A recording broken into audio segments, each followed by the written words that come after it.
Assalamualaikum warahmatullahi wabarakatuh. Sebelumnya perkenalkan, nama saya Muhammad Farnal Faiz dengan NIM 240504135. Pada video kali ini saya ingin menjelaskan sekaligus saya ingin memenuhi salah satu syarat tugas dari sistem terdistribusi, yang mana tugasnya ialah mereview satu jurnal lalu menjelaskan dalam bentuk PowerPoint sekaligus juga dalam bentuk video. Baik, langsung saja masuk ke pembahasannya.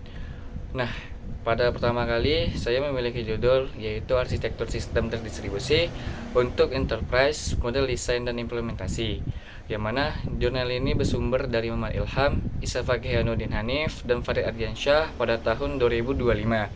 Jurnal ini juga menceritakan tentang rekayasa sistem informasi dan teknologi. Nah, lalu masuk di poin pertama yaitu pendahuluan. Perkembangan teknologi informasi yang sangat pesat menuntut perusahaan untuk memiliki sistem yang cepat, stabil, fleksibel, dan mampu melayani banyak pengguna secara bersamaan. Sistem tradisional juga berbasis monolitik sering mengalami kendala ketika harus menangani beban kerja yang besar karena seluruh komponen saling terhubung dalam satu sistem utama.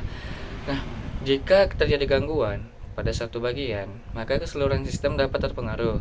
Oleh karena itu, dibutuhkan solusi arsitektur modern berupa sistem terdistribusi agar perusahaan mampu meningkatkan efisiensi operasional dan kualitas layanan. Nah, selanjutnya masuk di poin kedua, yaitu latar belakang. Latar belakang penelitian ini didasarkan pada meningkatkan kebutuhan enterprise terhadap sistem yang scalable dan reliable. Banyak perusahaan menghadapi kendala seperti sulit melakukan pengembangan sistem, risiko downtime tinggi, pemeliharaan sistem kompleks, dan juga ada performa menurun saat trafik meningkat. Lalu, arsitektur sistem distribusi hadir sebagai solusi dengan memisahkan layanan menjadi beberapa komponen independen sehingga lebih mudah dikelola dan dikembangkan. Nah, selanjutnya, jurnal ini juga memiliki tujuan penelitian. Yang pertama, untuk merancang model arsitektur sistem terdistribusi untuk enterprise, lalu meningkatkan stabilitas sistem, lalu mengurangi risiko kegagalan sistem, lalu meningkatkan efisiensi penggunaan sumber daya server, dan yang terakhir ada memberikan fleksibilitas dalam pengembangan aplikasi modern. Adapun metode penelitian yang dipakai oleh jurnal ini, yaitu penelitian ini pada jurnal ini menggunakan metode deskriptif kualitatif dengan pendekatan studi literatur untuk memahami konsep arsitektur sistem terdistribusi pada lingkungan enterprise. Penulis mengumpulkan berbagai referensi dari jurnal ilmiah, buku, dan penelitian sebelumnya yang berkaitan dengan sistem terdistribusi, microservice, cloud computing, serta teknologi pendukung lainnya. Teknologi yang digunakan ialah Docker, yaitu kontainer aplikasi, lalu ada juga Kubernetes, yaitu orkestrasi layanan, dan juga ada APS Kafka, yaitu komunikasi data antar layanan. Lalu ada juga tahapan penelitiannya, yaitu analisis kebutuhan sistem enterprise, perancangan arsitektur, simulasi implementasi, dan juga ada evaluasi performa sistem.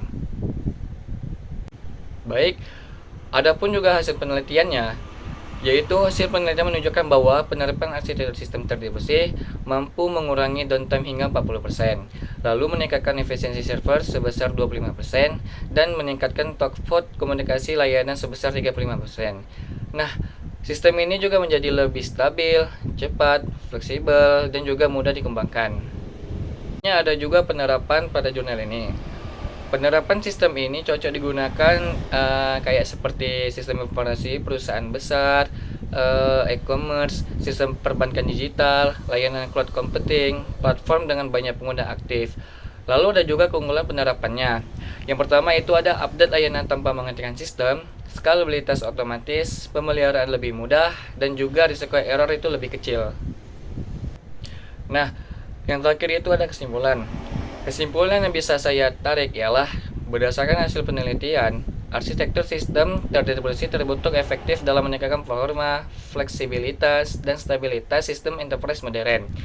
Penggunaan teknologi juga seperti Docker, Kubernetes, dan APS Kafka mampu juga mendukung pengelolaan sistem yang lebih efisien serta mempermudah proses pengembangan aplikasi skala besar. Walaupun implementasinya memerlukan perencanaan yang matang, model ini sangat layak diterapkan sebagai solusi kebutuhan sistem informasi masa kini.